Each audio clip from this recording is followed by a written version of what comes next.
భూమిని పునరుద్ధరించండి, కరువు కాటకాల ఏర్పడకుండా కృషి చేయండి అని గ్రీన్ క్లైమేట్ టీమ్ ఎన్జీఓ వ్యవస్థాపక కార్యదర్శి జేవి రత్నం కోరారు. సమత డిగ్రీ కాలేజీలో గురువారం ఉదయం ఏడారీకరణ నివారణ రోజు సందర్భంగా మొక్కలు నాటి విత్తనాలు ఏరి విద్యార్థులతో సమావేశం నిర్వహించారు. ఈ సందర్భంగా ఆయన మాట్లాడుతూ సమస్త జీవులను వాటి నివాస ప్రాంతాలను పరిరక్షించండి అని కోరారు. భూగోళం మీద ఏ జీవి అంతరించినా అది మానవ మనుగడకే నష్టమని వివరించారు. ప్రతి ఒక్కరూ కరువు కాటకాల నివారణకు కృషి చేయాలని పిలుపునిచ్చారు. సమత కళాశాల డైరెక్టర్ డాక్టర్ శ్రీనివాస్ మాట్లాడుతూ ఏడారీకరణ కరువుల నివారణకు ప్రతి ఒక్కరూ కృషి చేయవలసిన అవసరం ప్రస్తుతం నెలకొని ఉందన్నారు. కార్యక్రమంలో program officer Ramakrishna, doctor Rajesh, పలువురు విద్యార్థులు పాల్గొని మాట్లాడారు. My name is Haima and I am from Samata College. ఈ రోజు ప్రపంచ కరువు కాటకాల నివారణ దినోత్సవ సందర్భంగా అందరం గురువింద గింజలను ఏరి మొక్కలు నాటాము. దాని సందర్భంగా ఒక అతిపెద్ద వనాన్ని తయారు చేయాలని కోరుకుంటున్నాము.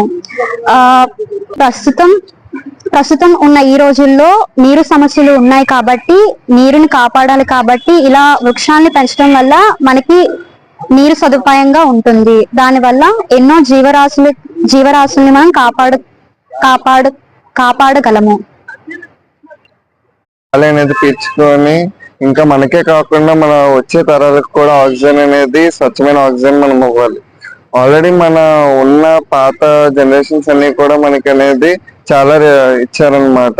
లైక్ స్వచ్ఛమైన గాలి, నీరు. మనం దాన్ని కాలుష్యం చేయకుండా కొత్త చెట్లు అనేవి నాటి ఇంకా ఉన్న చెట్లను కూడా మనం కట్ చేయకుండా ఇంకా కొత్త చెట్లు నాటి ఆక్సిజన్ ఉత్పత్తిని పెంచి ఇంకా పర్యావరణాన్ని కాపాడదు. అలా మనకి చాలా ఉపయోగాలు ఉంటాయి. సాయంత్రం అవగానే మన ఏజ్ గ్రూప్ వాళ్ళు ఆడుకుంటారు, కలిసిమెలిసి ఉంటారు. అమ్మమ్మలు గాని తాతయ్యలు గాని అందరూ వచ్చి ఇక్కడ కూర్చుంటారు. దాని వల్ల మనం చల్లటి గాలిని పీల్చగలం. సో మనం ఏం చేయాలి అంటే ప్రతి చిన్న నుంచి పెద్ద వరకు అందరూ చెట్లు నాటాలి అని కోరుకుంటున్నాను. And I'm from Samata degree college. ఇవాళ మేము మొక్కలు నాటడం అంటే మన జీవితంలో వృక్షం ఎంత ఉపయోగమో మన అందరికీ తెలుసు. ప్రతి ఒక్కరికి అంటే మన చిన్నప్పటి నుంచి మన ముసలైనంత వరకు ఎంత మొక్కని నాటితే మనం మన పర్యావరణాన్ని అంత కాపాడుకోగలము. ఇంకా మా కాలేజ్ లో కూరగాయలు చెట్లను ఇంకా ఎక్కువని ఔషధ చెట్లను పెంచుతున్నాము. ఎందుకంటే మనకి బయట మెడిసిన్స్ కాకుండా వీటి వలన కూడా చాలా ఉపయోగం ఉంటుంది. కాబట్టి మేము చెట్లను నాటుతాము, మన పర్యావరణాన్ని కాపాడుతాము.